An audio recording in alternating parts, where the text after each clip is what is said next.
Hello everyone, welcome to Before the Kickoff, the Daily Iowans weekly pregame show and your number one source for Hawkeye sports. I'm Brady Barron. And I'm Colin Carruthers. We're going to break down everything you need to know before the kickoff. Today we're going to see if there's any history between Iowa and UCLA, compare the two teams' rosters, and of course give our predictions for this weekend's game. And Brady, I know this weekend's game against UCLA is in the Rose Bowl Stadium, but got to give roses to Iowa for their play against Wisconsin this past weekend.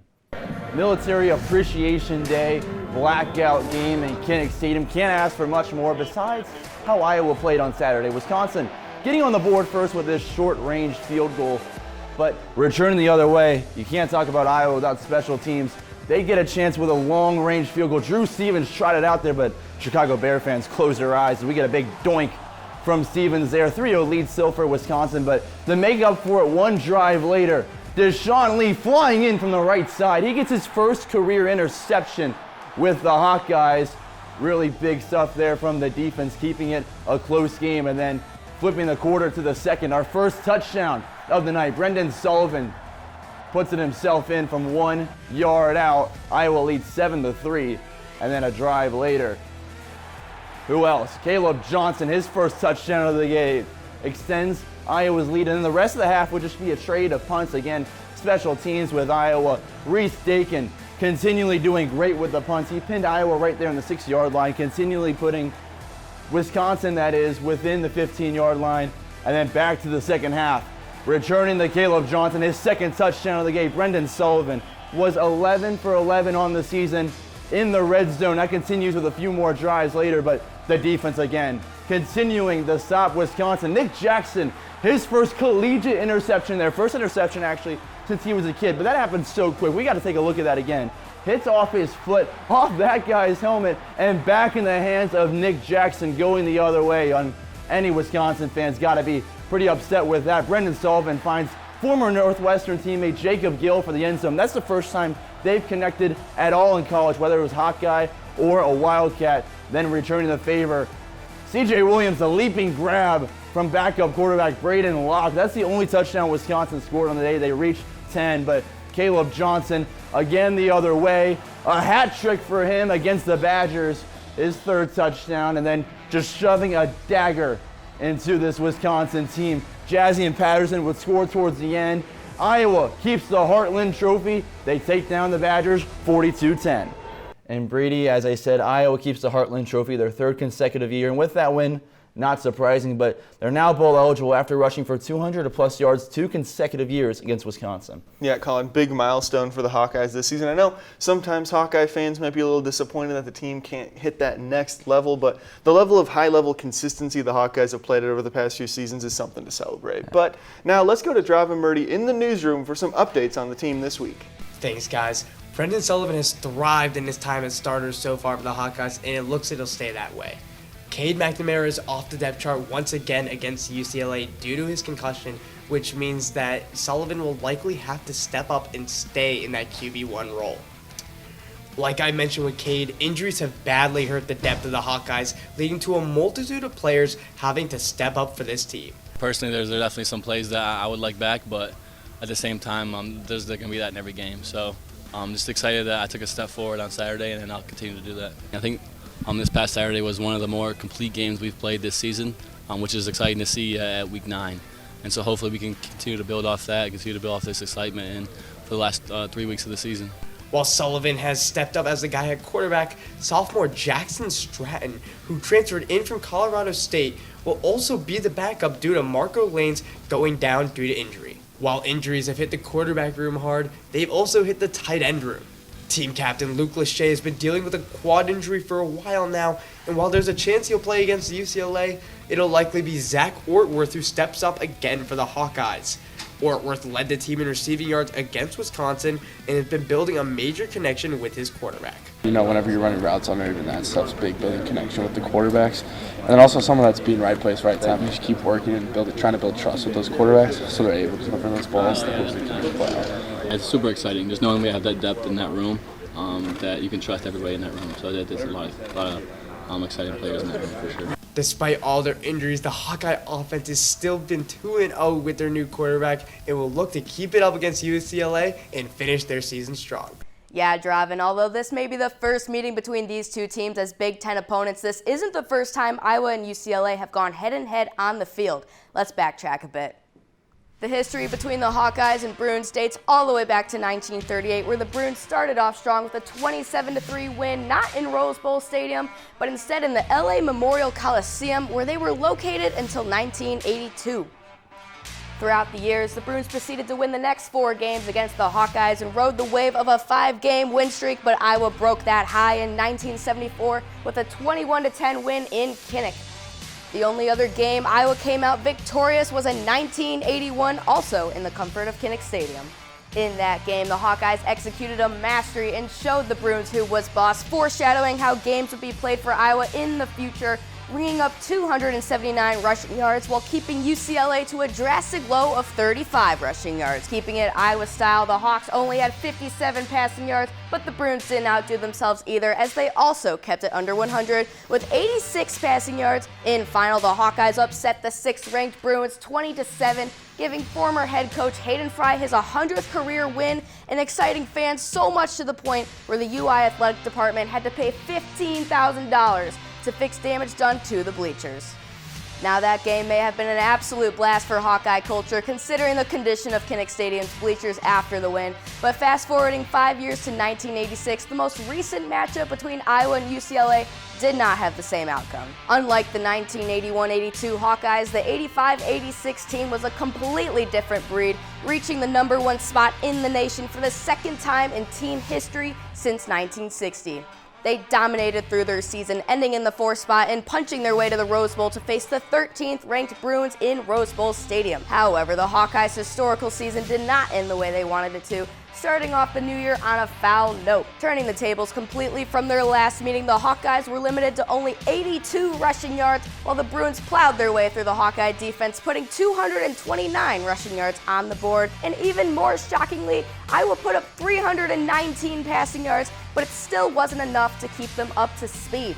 They were outplayed by the UCLA offense, specifically tailback Eric Ball, who ran for 227 of the Bruins' 229 rushing yards, putting 4 touchdowns on the board all by himself. And not helping matters in the slightest, Ronnie Harmon lost 4 fumbles in the first half and dropped a touchdown pass later in the game, contributing majorly to the Hawkeyes' struggles. Before this game, Harmon had only fumbled once all season. Overall, it was a complete train wreck for the Hawks, who started their new year walking out of Rose Bowl Stadium with a 28-45 loss. The Hawks will be back in Rose Bowl Stadium for the first time since 2015, where they suffered an ugly loss to Stanford in the 2015 Rose Bowl and are looking to finally get a win when playing the Bruins outside of Kinnick. That's all I've got for today, so I'll send it back to the present with Colin and Brady. Yeah, Colin, Iowa's going to look to get the train rolling in the right direction as they head out to the Rose Bowl Stadium, a place that they haven't had a whole lot of success in the last decade, as Elise said. Yeah, absolutely not. I mean, she mentioned just the competition between Iowa and UCLA minimal, but there's still those Rose Bowl games, as you say, Brady, and, you know, I mean, you said it pretty much right there. They need to find a switch to flip out there at Wes. That's right, Colin. But the Hawkeyes and Bruins will look to write a new chapter in the Rose Bowl Stadium, and on the surface, the Hawkeyes have the advantage. After last weekend's blowout win, Iowa is 4th in the Big Ten with just under 31 points per game, and they give up the 6th least amount of points a game at 18. UCLA, on the other hand, only scores just over 18 points, and they give up just about 28 points a game. Yeah, but Brady, let's just dig a little deeper. UCLA runs the ball at one of the lowest rates in the Big Ten. They have 208 rushing attempts across the whole team, with TJ Harding getting most of the carries. He has just 226 yards and 1 touchdown, but he does play a factor in the passing game, where he did as an additional touchdown and 241 more yards. But compare that to Iowa's bell cow, Caleb Johnson, and it's night and day. Caleb Johnson has 170 rushes, just 38 less than the whole Bruins squad. He also has 20 touchdowns on the year. UCLA, just 16. Johnson alone outscores the whole UCLA team. Well, Colin, since UCLA doesn't put a whole lot of stock in running the ball, let's take a look at their quarterback.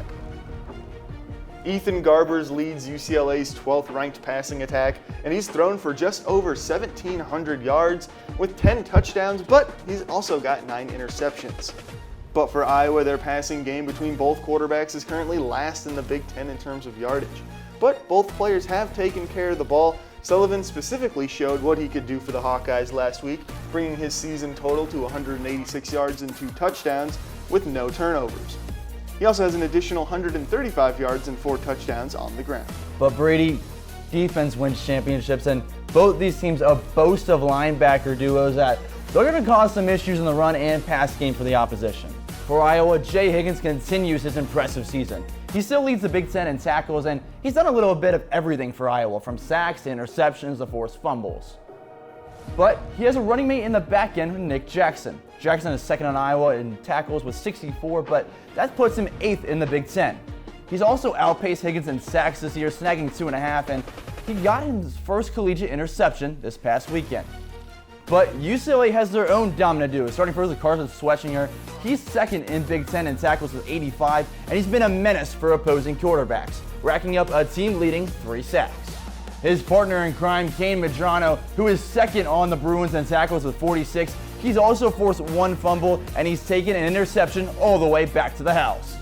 Colin, it certainly looks like Iowa has the advantage statistically, but it's Big Ten football. You never know what could happen. Absolutely not. And we saw some players there. You don't want to scratch them out yet. They've got some talent on this team, Brady. That's right, Colin. But speaking of Big Ten football, let's go to DITV Sports Director A.J. Reister for a look around the Big Ten. Welcome to Week 11 of the college football season. And in case you haven't been paying attention to the rest of the league, there have been a ton of upsets, and the rankings have never been more jumbled. Now, with all that being said, we have some big games that could shake up the rankings even more. Starting in Bloomington, where the 8th ranked and undefeated Indiana Hoosiers will play host to the Michigan Wolverines. Boy, oh boy, how the turns have tabled. Michigan has dominated this series with 62 wins against the Hoosiers, including a 52-7 beatdown the last time these two teams played last year. But this season, Indiana has become the team to beat in the Big Ten behind Oregon, and they are red hot, coming off a 47-10 smacking of Michigan State, led by quarterback Curtis Rourke, who threw for over 260 yards and 4 touchdowns. Michigan, on the other hand, after winning the national championship a year ago, has struggled this season. Quarterback Jack Tuttle announced last week that he is medically retiring from football after suffering a concussion, which means they are leaning on Davis Warren, who threw for 2 touchdowns last weekend, but has thrown a career-high 6 interceptions in limited action this season. Kickoff is set for 2:30 on CBS, and the Hoosiers are 14-point favorites. Elsewhere in the Big Ten, the Nittany Lions of Penn State are hosting the Washington Huskies for the legendary whiteout game in Happy Valley. Penn State is coming off a heartbreaking 20-13 loss to Ohio State in a highly anticipated matchup that turned into a shootout. A banged-up Drew Aller struggled, but it was the defense that kept Penn State in this one, combining for 3 sacks and tacking on a pick 6 early in the game. On the other side, the Huskies of Washington are coming off a massive 26-21 win over USC after their secondary combined for 3 interceptions, 2 of which were thanks to Carson Bruner. They'll be headed into the belly of the beast at 7 p.m. on Peacock, and the Nittany Lions are 13-point favorites. Outside the Big Ten, we've got an SEC showdown in the heart of Mississippi, where the 16th-ranked Ole Miss Rebels will host the 2nd-ranked Georgia Bulldogs. Ole Miss is coming off a dominant victory over Arkansas, 63-31, and this team has been up and down all season. But last weekend, Jackson Dart went ballistic, throwing for 515 yards and 6 touchdowns, 5 of which went to Jordan Watkins. They'll be going up against one of the best teams in the country, and the Georgia Bulldogs, who are coming off a 34-20 victory over Florida. Carson Beck had a phenomenal day, throwing for over 300 yards and 2 touchdowns, but his 3 interceptions put a blemish on his day and kept Florida within arm's reach. They'll have to clean up the turnovers if they want to avoid another upset this season. Kickoff is set for 2:30 on ABC, with the Bulldogs as 2.5-point favorites on the road. Now that's a look around the Big Ten and the country. Gentlemen, what games are you most excited for this weekend? Colin, one of the games that I got my eyes on this weekend, the Florida Gators head over to Texas to take on the Longhorns fifth-ranked Texas Longhorns in a big-time SEC matchup. I'm always looking forward to those big-time games in the South. Hey, I don't blame you. I'm going to keep in the SEC, a little bit different than my Sun Belt look last week. But South Carolina taking the trip to play Vanderbilt. Vanderbilt ranked 24th in the country. South Carolina coming off a massive upset win over last week's ranked number 10 Texas A&M, who only had a loss to Notre Dame previously. So two teams have been surprising. Could be a really fun matchup. Yeah, but now it's time to take a look at this week's Kid Captain. Colin, you have the story on this week's Kid Captain. It just seemed like every day there was something different that was happening that you felt so hopeless as a mom. Natalie Mogul is now 9 years old, but her first 4 months in the world was a battle of a lifetime. And Natalie was born, it was a 25-week preemie, so she was 15 weeks early. She came out not breathing, and they intubated her and immediately took her away to the NICU. I was very shocked at how small she was, how thin her skin was. You could see her veins, I couldn't hold her. She was born with essentially a little hole in her heart. Her D-dimer showed that she was at extreme, massive risk for blood clots. With all of this, among other issues that came up throughout different periods of her life, it was Natalie's tenacity that got her and her family through all their hardships. If something knocks her down, she doesn't just give up. She's not going to give up until she gets it. Natalie is currently doing well and is still seen at the said Family Children's Hospital as needed. Despite all the suffering Natalie was put through, she's extremely energetic and athletic, playing golf, softball, and volleyball, as well as dance, and Mom Kelsey Mogul wouldn't change a thing. As a mom, knowing that that's what made my child the way that she is today, this independent, strong, sassy, smart, all of these things, and I credit a lot of it back to how she was, born. All of what makes Natalie has allowed her to make some pretty sweet connections with the Iowa football team, including a special shout out for her favorite player, Mason Richmond. He's the one that she walked out with. Do I get to see Mason? Can I talk to Mason? Can I see Mason? He's on the TV. Oh my gosh, let's see Mason. He's my best friend. I want to say hi. I want to see him. She drew him a picture. All these things. Natalie has been amazed with the experience of being a kid captain of the Iowa Hawkeyes, and her spirit continues to inspire many. Colin, great job there on that Kid Captain story as always. But now it's time for predictions. And last week, Colin, you got the win with your 34-17 prediction. That's pretty good. Congratulations. Thank you. I'm not entirely sure why it wasn't a close game like it always is. That's what I learned in history lesson last week, but whatever. Brady, just take it from me this week, This is authority I'm speaking with. All right, whatever, man. Let's kick it off with Dravin in the newsroom for his Hawkeye highlight and score prediction. My Hawkeye highlight is defensive tackle Aaron Graves. UCLA's offense is incredibly pass heavy, and if the Hawkeyes want to disrupt their offense, it's going to be getting a lot of pressure on the quarterback, where if we're doing it, that means Graves is having a great game. If Graves can get in there and annoy the offense, that'll signify true dominance for the Hawkeyes, and it should lead to a win. And for my score prediction, I've got the Hawkeyes winning 35-13 over the Bruins. I think Caleb Johnson puts in another 2 touchdowns on the ground, and the Hawkeyes walk away with another win to bring their record to 7-3. Elise, what do you have for your prediction this week? For my Hawkeye highlight this week, I'm going with running back Kamari Moulton. In last weekend's blowout win against Wisconsin, Moulton had a career-long 30-yard rush and had 9 carries for 74 yards throughout the game, racking up 260 rushing yards on the season so far. Although as phenomenal as KJ is, he can't be the only one running the ball. As Moulton continues to get more looks as the season progresses, the more he improves, helping the Hawkeye offense out when they need it. As for predictions, I have Iowa winning in another blowout, 34-16, despite their history against UCLA when facing them in Los Angeles. Sure, the Bruins have the home field advantage, and it is their homecoming, but one thing about them this season is that they do not do well against the run game. And what is one thing Iowa is really, really good at? I'll let you guys figure that one on your own. Now, my good friend AJ is super lucky and actually gets to go to UCLA to watch the game in real time, but that also means he gets to watch Iowa give me the belt yet again in real time. However, I'll still hear him out on his predictions. Now, Elise, I know I'm very lucky to be going to LA this weekend. I am sensing a little bit of jealousy from you, but I'm going to let it slide. Now, let's just jump right into my Hawkeye highlight. I've got Deontay Craig having a big day. UCLA has allowed 22 sacks this season. With how much Craig has been getting into the backfield the last 2 weeks, I expect him to pick up his second sack of the season on Friday. As for my prediction, I've got the Hawks taking down the Bruins 28-7. UCLA has been one of the better rush defenses in the country, but I think Brendan Sullivan will be able to wiggle his way to a victory and even air out the ball more than he did last weekend. Colin, that's what I've got for prediction. I don't know about what you can possibly do to top that, but I'll let you have a try. Possibly outdo you guys this week. Brady, does everyone know who's holding the belt right now? I've got the belt. I beat all of you last week, and I'm going to continue that streak with my Hawkeye highlight pick. I'm going with my preseason breakout player of the year, Jacob Gill.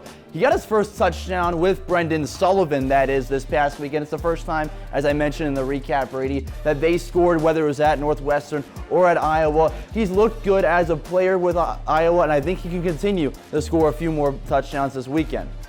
I've got Iowa winning big, 44-7. I know that's a big win for them, but I still believe in Tim Lester and this offense. They've scored 40 points in 3 of their last 4 games. I know they've all come at home in Kinnick Stadium. They're away from the middle of the corn this week, but I still think the stars will shine bright out in LA. Brady, that's what I've got for this week.